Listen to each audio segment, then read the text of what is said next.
Boleh mari Kedah Simpang. Simpang corner. Kang. Kedah Simpang je. Simpang sini. Macam-macam ada dah ni. Ini hok barang rare ni. Zaman-zaman 90-an dulu. Ada belaka. Benda lagi barang rare apa? Benda lagi barang rare ada sini. Barang rare sini Kotak macam tu. macam ke Oh ni barang rare. Ni barang rare kau. Kotak macam tu. Mana kotak macam? Mana? ni cili Mana? lada cap Ah lada ni. Kotak macam ni. Payah tak jari dah ni. sini semua rare.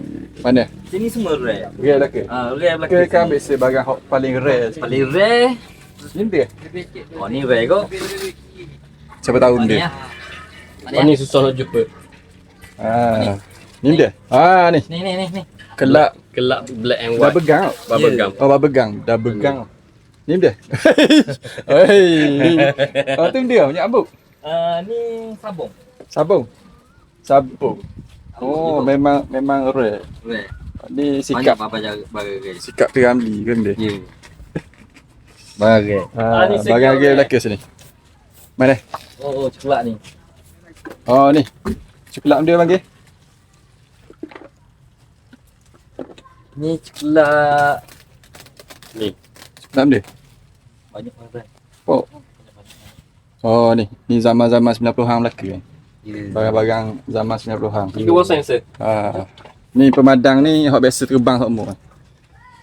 Kalau zaman sekolah dulu, dia terbang sekali dengan kapur. Mari dulu. Macam-macam ada sini. Kalau nak mari mana tu? Di SMK Kompleks Berantaki. Bermula SMK esok Kompleks. dan Seberat akhir, bermula esok. lusa. Esok berapa bulan? 9.5 dan 10.5. 2026. Dari pukul 7 pagi 7 pagi sampai ke sebelah malam sebelah malam. dan 10 bulan daripada 7 pagi sampai 12 tengah hari. Sampai pada tengah hari. Ya, ada Jadi benda mari. Oh, ada lagi benda ke? Benda.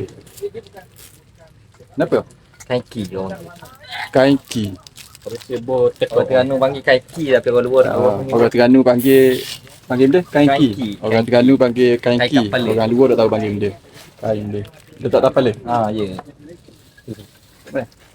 meski saya ni dah ingat. Okay, baik. Jumpa Mari, esok. oh, Saya oh, mari dekat Oh, SMK Kedah Habuyung. Kompleks Seberat Akhir. Keluarga Bye. Habuyung.